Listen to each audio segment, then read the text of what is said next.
Identitas diri. Menurut Erikson, seseorang yang sedang mencari identitas akan berusaha menjadi seseorang, yang berarti berusaha mengalami diri sendiri sebagai aku yang bersifat sentral, mandiri, unik, yang mempunyai suatu kesadaran akan kesatuan batinnya.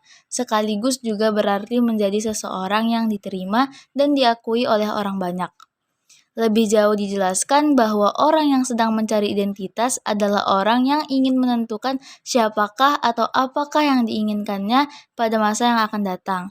Bila mereka telah memperoleh identitas, maka ia akan mencari atau menyadari ciri-ciri khas kepribadiannya, seperti kesukaan atau ketidaksukaannya, aspirasi, tujuan masa depan yang diantisipasi, perasaan bahwa ia dapat dan harus mengatur orientasi hidupnya. Identitas diri dapat diartikan pula sebagai suatu persatuan yang terbentuk dari asas-asas atau cara hidup, pandangan-pandangan yang menentukan cara hidup selanjutnya.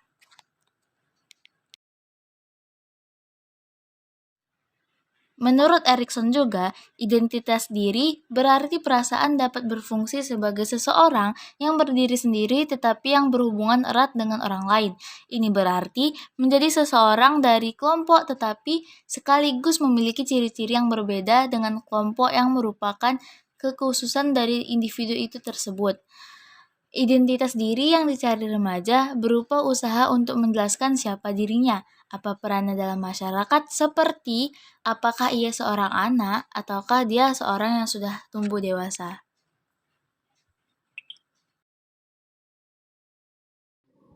Melihat dari penjelasan identitas diri, mungkin masih banyak anak remaja yang masih bertanya-tanya tentang identitas dirinya sendiri.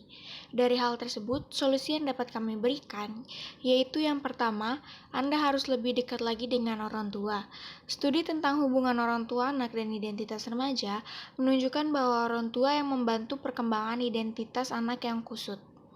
Yang kedua, Anda harus belajar lagi untuk lebih mengenal diri Anda sendiri, seperti melihat dari nilai diri sendiri, dengan mencari tahu apa prinsip dan nilai yang paling penting untuk diri Anda sendiri.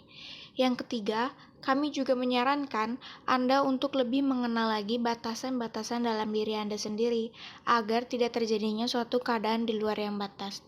Yang keempat, jangan lupa untuk menghabiskan waktu luang sendiri, seperti melakukan aktivitas kegemaran sendiri, agar semakin mengenal siapa diri Anda yang sebenarnya.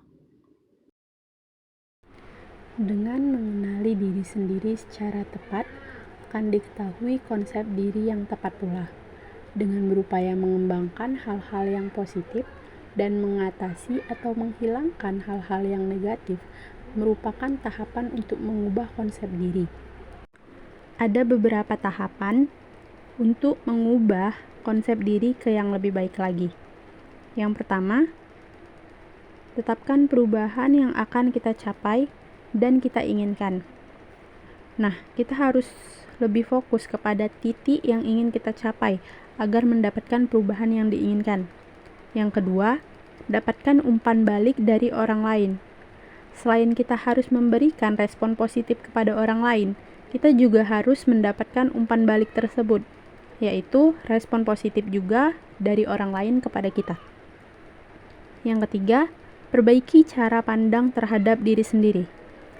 Nah, kita harus memandang diri kita ini baik. Contohnya, selalu memandang sisi positif kita dan selalu berpikir positif. Yang keempat, perbaiki cara berbicara terhadap diri sendiri. Nah, kita itu tidak boleh dan jangan pernah lakukan atau mengucapkan hal-hal buruk kepada diri kita sendiri. Contohnya, apabila kita gagal, jangan pernah katakan bahwa kita bodoh dan tidak berguna. Kita harus mengatakan kepada diri kita sendiri, ya udah, tidak apa-apa. Mungkin pencapaian kita pada lain waktu atau pada lain tempat, bukan di sini. Kita sebenarnya bisa, tetapi pada lain waktu.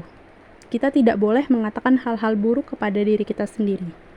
Penerapan konsep diri dalam kehidupan sehari-hari. Dalam bermasyarakat, kita menghadapi berbagai sikap dan perilaku yang berbeda-beda. Konsep diri merupakan sikap dan perasaan seseorang terhadap dirinya sendiri dan sesuatu keseluruhan proses psikologi yang menyesuaikan tingkah laku dan penyesuaian diri. Orang lain yang dianggap bisa memengaruhi konsep diri seseorang yaitu pertama, orang tua yang memberikan pengaruh yang kuat karena kontak sosial yang paling awal dialami manusia. Yang kedua, teman sebaya yang menduduki tempat kedua setelah orang tua, terutama dalam mempengaruhi konsep diri anak. Ketiga, masyarakat yang mempunyai harapan tertentu dan di mana individu akan berusaha melakukan harapan tersebut. Yang terakhir adalah hasil dan proses belajar, merupakan hasil perubahan permanen yang terjadi dalam diri akibat dari pengalaman. Penerapan konsep diri tergantung kepada dirinya sendiri. Pertama, dapat menyadari kelemahan dan kekurangannya.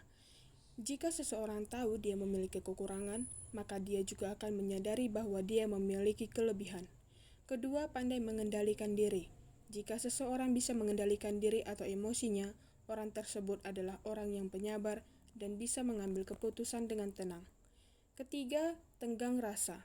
Itu adalah orang yang selalu menjaga perasaan orang lain dan sikap ini perlu diterapkan dalam kehidupan sehari-hari. Keempat, berusaha jujur terhadap diri sendiri serta menyadari peranannya. Jika seseorang bersikap jujur, itu adalah tindakan yang penuh keberanian dan kesadaran untuk menyadari kondisi diri dan mampu menerimanya dengan baik.